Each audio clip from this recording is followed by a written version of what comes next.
जय श्री कृष्णा। श्रीमद् भागवत कथा में आपका स्वागत है। आज हम तीसरा अध्याय भक्ति के कष्टों की निवृत्ति गीता प्रेस गोरखपुर से गीता महात्म्य में से पढ़ रहे हैं। ओम नमो भगवते वासुदेवाय। नारद जी कहते हैं, अब मैं भक्ति, ज्ञान और वैराग्य को स्थापित करने के लिए प्रयत्न पूर्वक श्री सुखदेव गोस्वामी जी के कहे हुए भागवत शास्त्र की कथा द्वारा उज्जवल ज्ञान योग करूंगा। यह ज्ञान मुझे कहाँ करना चाहिए? आप इसके लिए कोई स्थान बता दीजिए। आप लोग वेदों के पारगामी हैं, इसलिए मुझे इस सुख शास्त्र की महिमा सुनाइए। यह भी बताइए कि श्रीमद् भागवत कथा कितने दिनों में सुननी चाहिए और उसके सुनने की विधि क्या है। सनक आदि बोले, नारद जी आप बड़े विनीत और विवेकी हैं, सुनिए हम आपको ये सब बातें बताते हैं। हरिद्वार के पास आनंद नामक एक घाट है, वहाँ अनेक ऋषि रहते हैं और देवता और सिद्ध लोग भी उसका सेवन करते हैं। भ्रांति के वृक्ष लताएं के कारण वह बड़ा सघन है और वहाँ बड़ी कोमल नवीन बालू बिछी हुई है। वह घाट बड़ा ही सुगम्य और एकांत प्रदेश में है। वहाँ हर समय सुनहले कमलों की सुगंध आया करती है। उसके आसपास रहने वाले सिंह, हाथी, परस्पर विरोधी जीवों के चित्त में भी वैर भाव नहीं है। वहां आप बिना किसी विशेष प्रयत्न के ही ज्ञान यज्ञ को आरंभ कर दीजिए। उस स्थान पर कथा में अपूर्व रस का उदय होगा। भक्ति में अपनी आंखों के सामने निर्बल और जराजर अवस्था में पड़े हुए ज्ञान और वैराग्य के साथ लेकर वहां आ जाना, क्योंकि आप भी श्रीमद् भागवत की कथा होती है, वहां ये यानी भक्ति आदि अपने अपने आप पहुंच जाते हैं। वहां कानों में कथा के शब्द पढ़ने से ये तीनों तरुण हो जाएंगे। सूत जी कहते हैं, इस प्रकार कहकर नारद जी के साथ सनक आदि भी श्रीमद् भागवत कथा का पान करने के लिए वहां से तुरंत गंगा तट पर चले गए। जिस समय वे तट पर पहुंचे, भूलोक, देवलोक और ब्रह्मलोक सभी जगह इस कथा का हल्ला हो गया। जो भागवत कथा के रसिक विष्णु भक्त थे, वे सभी श्रीमद् भागवत का पान करने के लिए सबसे आगे दौड़ दौड़ कर आने लगे। भृगु, वशिष्ठ, च्यवण, गौतम, मेघातिथि, देवल, देवरात, परशुराम, विश्वामित्र, शाकल, मांडे, दत्तात्रेय, पिपलादी, योगेश्वर, व्यास, पराशर, छायाशुक, जाजली, जुहू आदि सभी प्रधान मुनिगण अपने अपने पुत्र, शिष्य, स्त्रियों समेत बड़े प्रेम से वहां आए।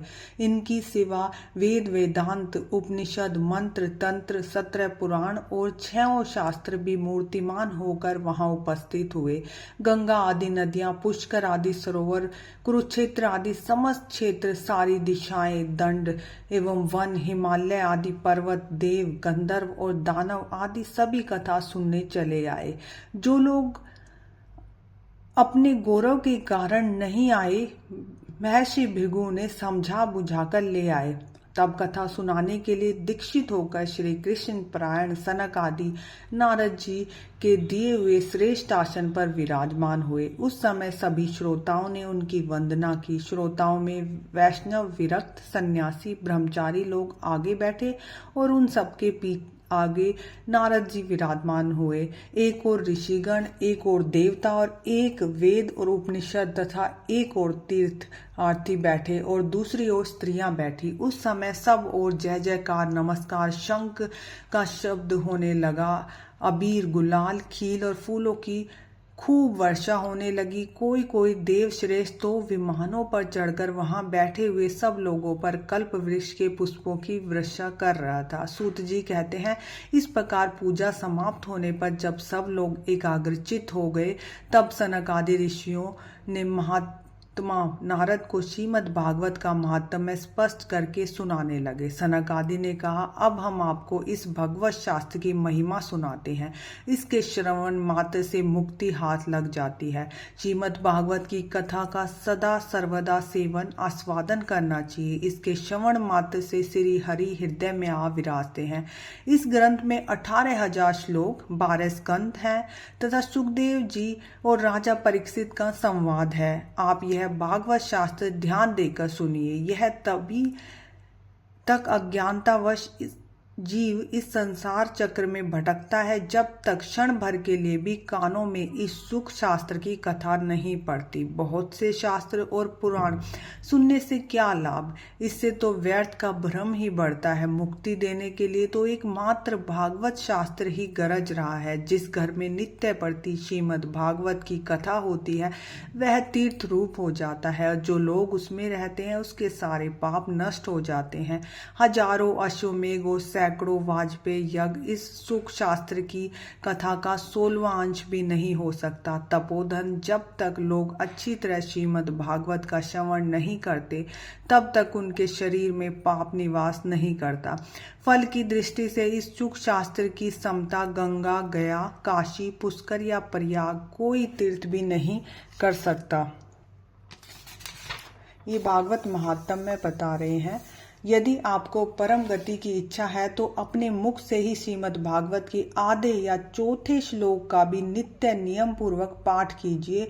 ओमकार, गायत्री, पुरुष सूक्त, तीनों वेद, श्रीमद् भागवतम, ओम नमो भगवते वासुदेवाय, यह 12 मंत्र 12 मूर्तियों वाले सूर्य भगवान, प्रयाग, संवत्सर, काल रूप, ब्राह्मण, अग्निहोत्र, गो, द्वादशी तिथि, तुलसी, वसंत ऋतु और भगवान पुरुषोत्तम, इन सबसे बुद्धिमान लोग वस्तुतः कोई अंतर नहीं मानते। जो पुरुष अहनिष्ठ अर्थ सहित श्रीमद् भागवत शास्त्र का पाठ करता है उसे करोड़ों जन्म का पाप नष्ट हो जाता है, इसमें तनिक भी संदेह नहीं।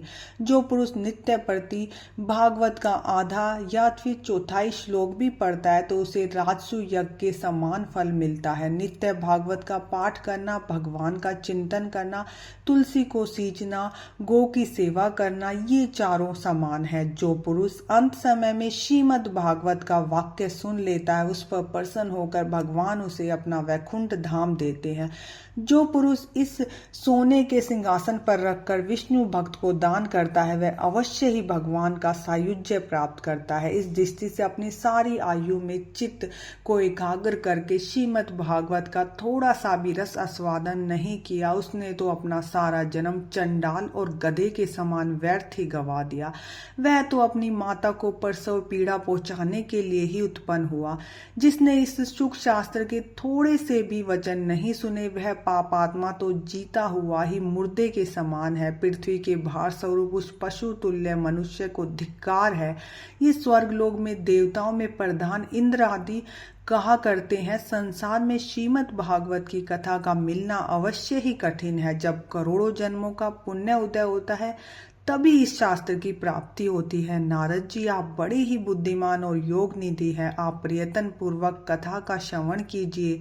इससे सुनने के लिए दिनों का कोई नियम नहीं है, इसे तो सर्वदा ही सुनना चाहिए। इस सत्य भाषण और ब्रह्मचार्य पालन पूर्वक सर्वदा ही सुनना श्रेष्ठ माना गया है, किंतु कलयुग में तो ऐसा होना कठिन है। इसलिए इसकी सुखदेव जी ने जो विशेष विधि बताई है वह जान लेनी चाहिए। कलयुग में बहुत दिनों तक चित्त की वृत्तियों को वश में रखना, नियमों में बंधे रहना और पुण्य के लिए दीक्षित रहना कठिन है। इसलिए साप्ताहिक श्रवण की विधि है। श्रद्धा पूर्वक कभी भी श्रवण करने से अथवा माघ में श्रवण करने से जो फल होता है वही फल श्री सुखदेव जी ने साप्ताहिक श्रवण में निर्धारित किया है। मन में असंयम, रोगों की बहुलता और आयु की अल्पता के कारण कलयुग में अनेक दोषों की संभावना से ही साप्ताहिक श्रवण का विधान किया गया है। जो फल तप, योग और समाधि से भी प्राप्त नहीं किए जा सकते वह सर्व गुण साप्ताहिक श्रवण से सहज में ही मिल जाते हैं। सप्ताह श्रवण यज्ञ से बढ़कर, व्रत से बढ़कर, तपस्या से कहीं बढ़कर, तीर्थ सेवन से तो सदा ही बड़ा है, योग से भी बढ़कर है, यहाँ तक कि ध्यान और ज्ञान से भी बढ़कर है। अजी इसकी विशेषता का कहाँ तक वर्णन करें, यह तो सभी से बढ़ चढ़ कर है। शौनक जी ने पूछा, सूत जी यह तो आपने बड़े आश्चर्य की बात कही। अवश्य ही यह भागवत पुराण योग वेता ब्रह्मा जी के आदि कारण श्री नारायण का निरूपण करता है, परंतु यह मोक्ष की प्राप्ति में ज्ञान आदि सभी साधनों का तिरस्कार करके इस युग में उनसे भी कैसे बढ़ गया। सूत जी ने कहा, शौनक जी जब भगवान श्री कृष्ण इस धरा धाम को छोड़कर अपने नित्य धाम को जाने लगे तब उनके मुखारविंद से एकादश स्कंद का ज्ञान उपदेश सुनकर उद्धव जी ने पूछा। उद्धव जी बोले, गोविंद, आप तो अपने भक्तों का कार्य करके परम धाम को पधारना चाहते हैं, किंतु मेरे मन में बड़ी चिंता है, उसे सुनकर आप मुझे शांत कीजिए। इस प्रकार उद्धव जी से। और अब घोर कलयुग आया ही समझिए, इसलिए संसार में फिर अनेक दुष्ट प्रकट होंगे। उनके संसर्ग में अनेक सत्पुरुष भी प्रकृति के हो जाएंगे। उन सब में भार से दबकर यह गो रूपिणी पृथ्वी किसकी शरण में जाएगी? कमल नयन, मुझे तो आपको छोड़कर इसकी रक्षा करने वाला कोई दूसरा दिखाई नहीं देता। इसलिए भक्त वत्सल, आप साधुओं पर कृपा करके यहाँ से मत जाइए। भगवान, आपने निराकार और चिन्ह मात्र होकर भक्तों के लिए यह सगुण रूप धारण किया है, फिर भला आपका वियोग होने पर वे भक्तजन पृथ्वी पर कैसे रह सकेंगे? निर्गुण उपासना में तो बड़ा कष्ट है, इसलिए कुछ और विचार कीजिए। प्रभास क्षेत्र में उद्धव जी के ये वचन सुनकर भगवान सोचने लगे कि भक्तों को अविलंब के लिए मुझे क्या व्यवस्था करनी चाहिए। शौनक जी, तब भगवान ने अपनी सारी शक्ति भागवत में रख दी। वे अंतर्ध्यान होकर इस भागवत समुद्र में प्रवेश कर गए। इसलिए यह भगवान की साक्षात शब्दमयी मूर्ति है। इसका सेवन, श्रवण, पाठ और दर्शन से ही मनुष्य के सारे पाप नष्ट हो जाते हैं। इसी का सप्ताह श्रवण सबसे बढ़कर माना गया है और कलयुग में तो अन्य सब साधनों को छोड़कर यही प्रधान धर्म बताया गया है। कली काल में यही ऐसा धर्म है जो दुख, दरिद्रता, दुर्भाग्य और पापों की सफाई कर देता है। यह काम, क्रोध, शत्रुओं पर विजय दिलाता है। अन्यथा भगवान की इस माया से पीछा छुड़ाना देवताओं के लिए भी कठिन है। मनुष्य तो इसे छोड़ ही कैसे सकता है। अंततः इससे छूटने के लिए भी साप्ताहिक श्रवण का विधान किया गया है। सूत जी कहते हैं, शौनक जी, जिस समय सनक आदि मुनीश्वर इस प्रकार साप्ताहिक श्रवण की महिमा का बखान कर रहे थे, उस सभा में एक बड़ा आश्चर्य हुआ। उसे मैं तुम्हें बताता हूँ, सुनो। वहां तरुण अवस्था को प्राप्त हुए दोनों पुत्रों को साथ लिए विशुद्ध प्रेम रूपा भक्ति बार बार श्री कृष्ण, गोविंद, हरि, मुरारी, हे नाथ, नारायण, वासुदेवाय आदि भगवान नामों का उच्चारण करती हुई अकस्मात प्रकट हो गई। सभी सदस्यों ने देखा कि परम सुंदरी भक्ति महारानी भागवत के अर्थों का आभूषण पहने वहां पधारी। मुनियों की उस सभा में सभी यह तर्क वितर्क करने लगे कि यह यहाँ कैसे आई, कैसे प्रविष्ट हुई। तब सनक आदि ने कहा कि ये भक्ति देवी अभी अभी कथा के अर्थ से निकली हैं।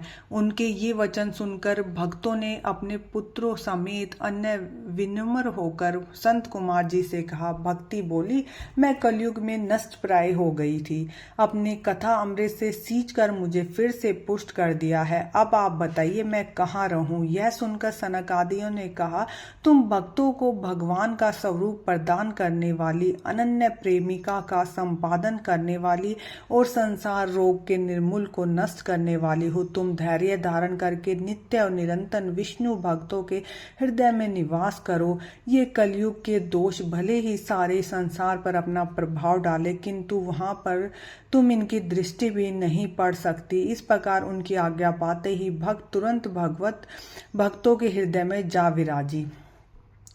जिनके हृदय में एकमात्र श्री हरि भक्ति निवास करती है, वे त्रिलोक में अत्यंत निर्धन होने पर भी परम धन्य है, क्योंकि इस भक्ति की डोरी से बंध कर तो साक्षात भगवान भी अपने परम धाम को छोड़कर उनके हृदय में आ बसते हैं। भूलोक में यह भागवत साक्षात पर ब्रह्म का विग्रह है। हम इसकी महिमा कहाँ तक वर्णन करें। इसका आश्रय लेकर इससे सुनने वाला और सुनाने वाला दोनों ही भगवान श्री कृष्ण की समता को प्राप्त हो जाता है। अतः इसे छोड़कर अन्य धर्मों से क्या प्रयोजन है। इति श्रीमद् भागवत पुराणे उत्तरखंडे श्रीमद् भागवत महात्म्ये भक्ति कष्ट निवृत्ति नामक तृतीय अध्याय समाप्त। हरे कृष्णा। श्रीमद् भागवत पुराण की जय।